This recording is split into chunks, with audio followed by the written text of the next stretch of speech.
I've always been fascinated by the Roman forts in ancient Egypt. Roman forts and military installations were ingeniously designed structures that served as both defensive bastions and logistic bases for the vast Roman Empire. In the province of Aegyptus, or what we know as modern Egypt, these forts were critical in safeguarding the empire's southern frontier against incursions from nomadic tribes and maintaining control over this rich and strategically important region. The Roman military architecture in Egypt was characterized by both opulence and pragmatic design, reflecting the empire's commitment to maintaining its authority over conquered lands.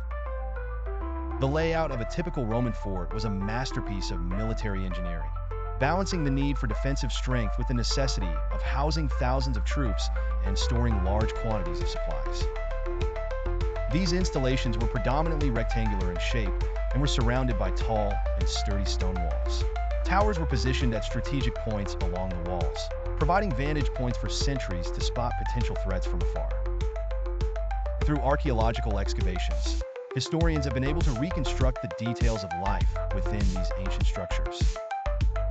The interior of Roman forts in Egypt was divided into several key areas: the Principia, headquarters; the Praetorium, commanding officers' quarters; barracks for soldiers; storage areas for grain and other supplies; and sometimes a bathhouse, a testament to the Romans' appreciation of engineering and hygiene. The strategic placement of these forts in Egypt was informed by both geographic and political considerations. Many forts were built along the Nile, the lifeline of Egypt, allowing for quick transportation of soldiers and supplies along the river. Others were located in the deserts, acting as the first line of defense against marauding tribes from the east and south.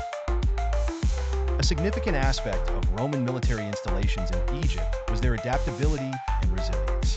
The desert climate meant that many of these forts had to incorporate means of water storage and management.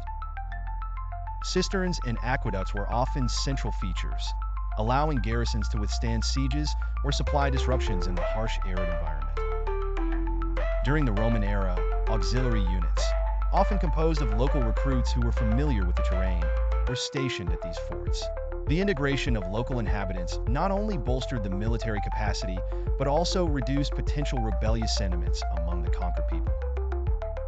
The remains of Roman forts, such as those at Abu Sha'ar, Luxor, and Moila, bear witness to the elaborate and strategic planning undertaken by Roman architects. Today, these sites attract archaeologists and tourists alike, seeking to understand the march of empires and the indelible mark left by the Roman legionaries on this ancient land. In conclusion, Roman forts and military installations in Egypt are exemplary testimonies of ancient military architecture and strategic foresight. Please make sure to like, share, and subscribe to our channel.